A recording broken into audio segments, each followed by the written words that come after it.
mana itu draft framework. Nah, modern data governance framework itu bisa kita susun seperti ini ya. Tujuannya, kemudian metodenya, kemudian people-nya, prosesnya, teknologinya, kultur. Ya, ini adalah definisi dari sistem informasi itu sendiri ya. Di mana ya, sistem informasi ya harus memiliki people, ya harus memiliki teknologi, kemudian ada hierarkinya, ya. Kemudian ada juga taksnya ya, tugas dari masing-masing entitas ya. Nah, dalam goals ini bisa macam-macam ya, bisa security, bisa privacy, bisa compliance, bisa quality, integration, metadata, retention, risk, juga impact. Dan ini harus ada value-nya ya, harus ada uniqueness-nya.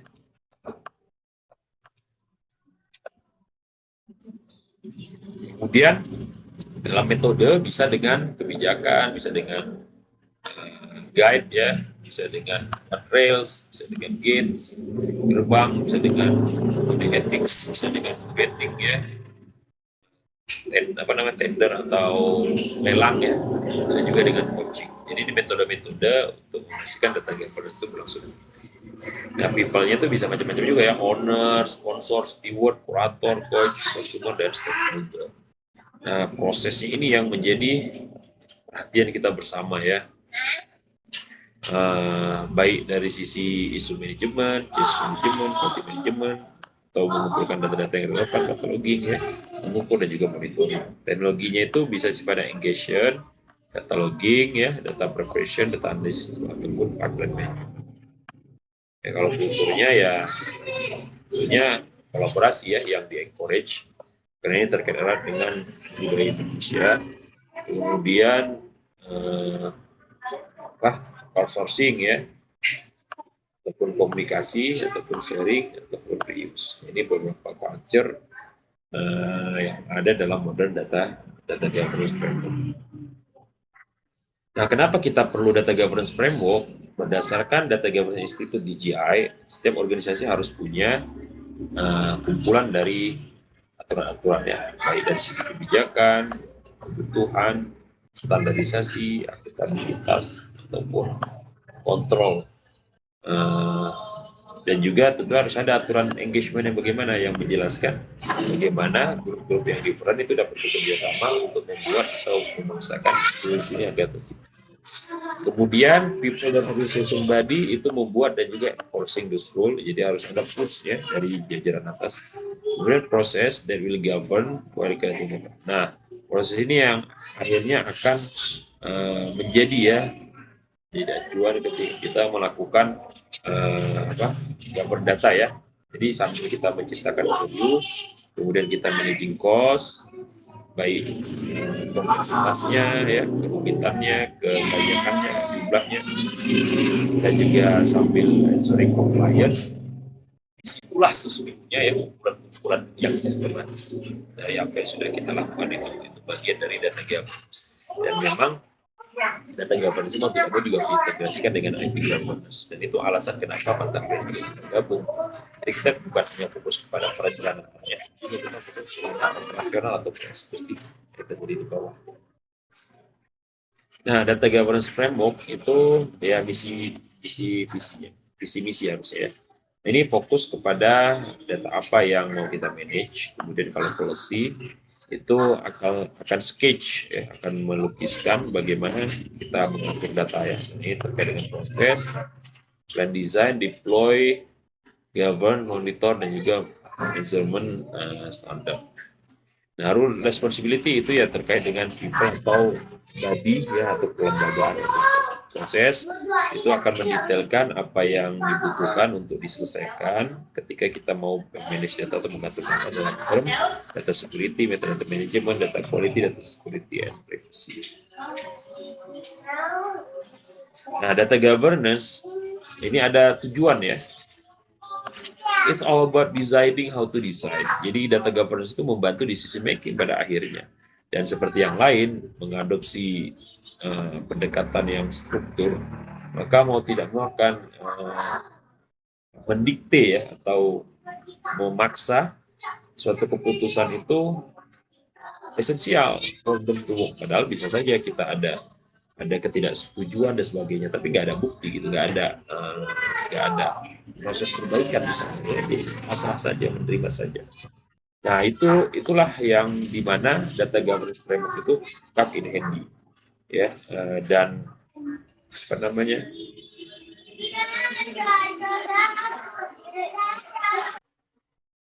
nah itulah yang menjadi fondasi ya untuk memastikan bahwa tata kelola data itu sudah efektif dalam organisasi. Jadi framework itu akan sangat membantu. Makanya kalau kita nggak ada framework, itu akan ribet gitu. Directornya itu gimana?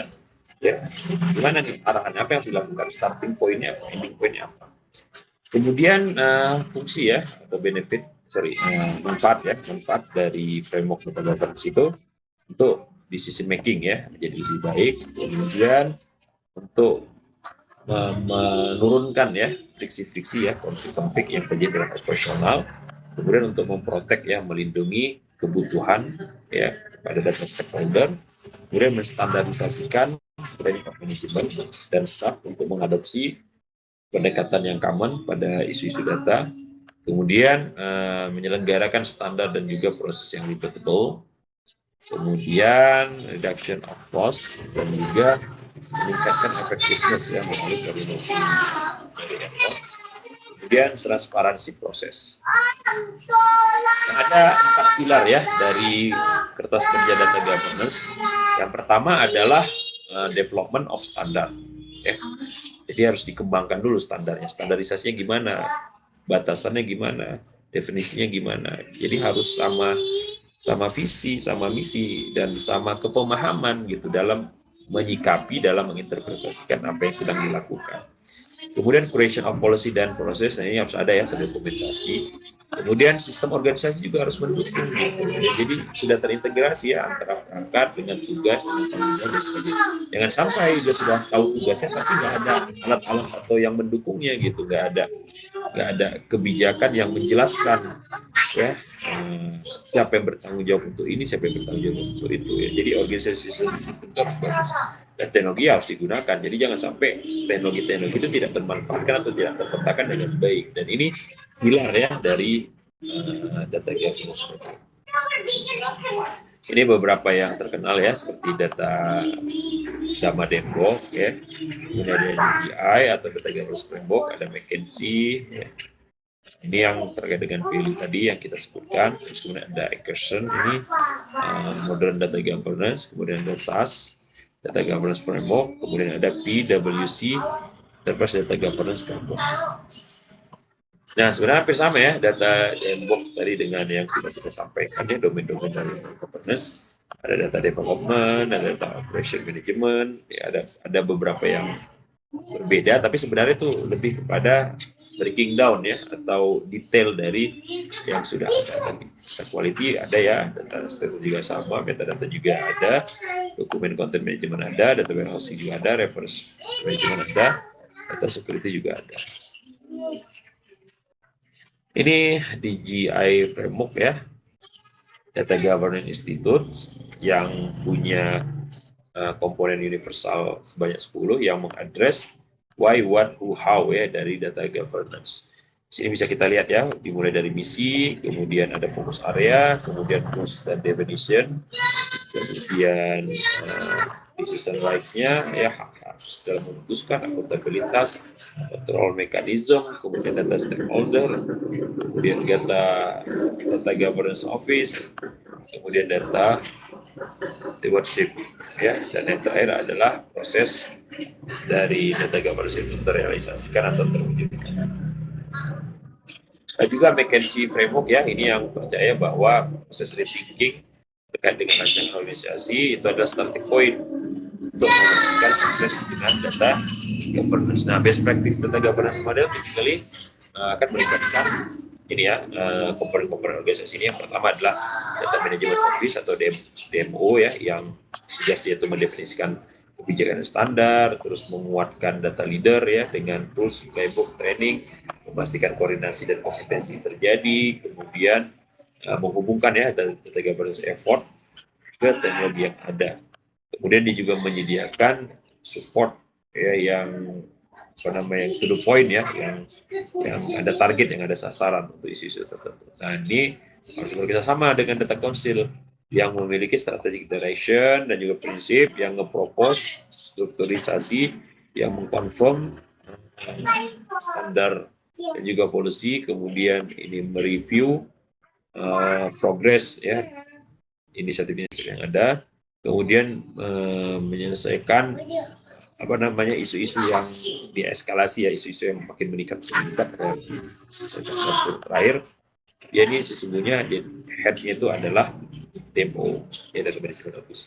Yang terakhir data leadership by domain, ini satu kumpulan ya dari strategi yang tereksekusi, yang terdiri dari ya bisa inisiatif, sumber-sumber eksternal, dan memahami ataupun melihat ya kebutuhan dari data consumer, kemudian memiliki dan mengatur data baik dalam proses akses, meningkatkan data kualitas, mendefinisikan definisi ya, dan juga memodelkan data dan partisipasi dalam data konsep. Sementara ini Ackerson Framework tadi ya punya 6 layer dan juga 39 komponen yang sudah kita jelaskan tadi.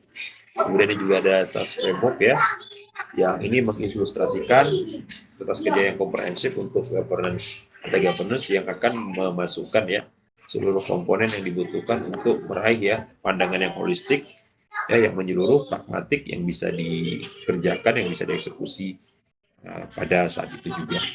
Jadi ada definisi corporate driver-nya aja, yaitu fokus, compliance mandates, kemudian merger dan akuisisi, kemudian ada risk project-nya, ada decision making, ada operational efficiency. Ini terkait dengan data stewardship ya, yang akan bekerja keras ya untuk menghubungkan ya atas dan bawah.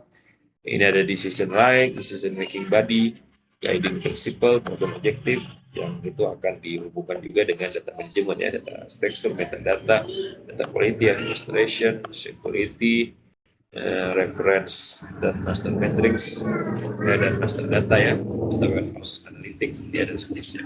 Kemudian solusi ya, metode, people, proses, teknologi ya, ini definisi dari dari sistem informasi ya. Nah, solusinya itu ya pasti akan terkait dengan dua hal ini ya, peningkatan kualitas, data integration, preparation, master data, exploration, visualization, monitoring, dan business advisory. Kemudian ada juga PwC framework ya, yang ini dia mengambil conventional model ya, memanfaatkan atau mengutilisasi Dharma Dembok dan juga DJI lebih jauh ya, step further, untuk count for next generation data landscape. Jadi ini ada penglibatan governance strategy visionnya, kemudian ada kontrol efisiensinya, ada growth-nya, jadi berada dalam strategic layer, kemudian strategic layer itu diturunkan menjadi stewardship. Stewardship itu harus ada data governance enabler yang terdiri dari people, proses, operating model ya, dan juga tools. Sementara stewardship itu ya bisa ngurusin ya glossary, MDM, master data management ya, metadata, privacy, akses, dan kualitas. Jadi mau nggak mau ya harus ada inovasi ya. Nah yang terakhir adalah data management layer ya, dalam ranah lebih rendahnya atau dalam ranah pelaksanaan ya, bisa dengan akuisisi, bisa dengan analisis, processing, storage, sharing, retention, dan juga disposal. Oke, mungkin itu yang bisa kita sampaikan. Lebih dan kurang saya mohon maaf. Assalamualaikum warahmatullahi wabarakatuh.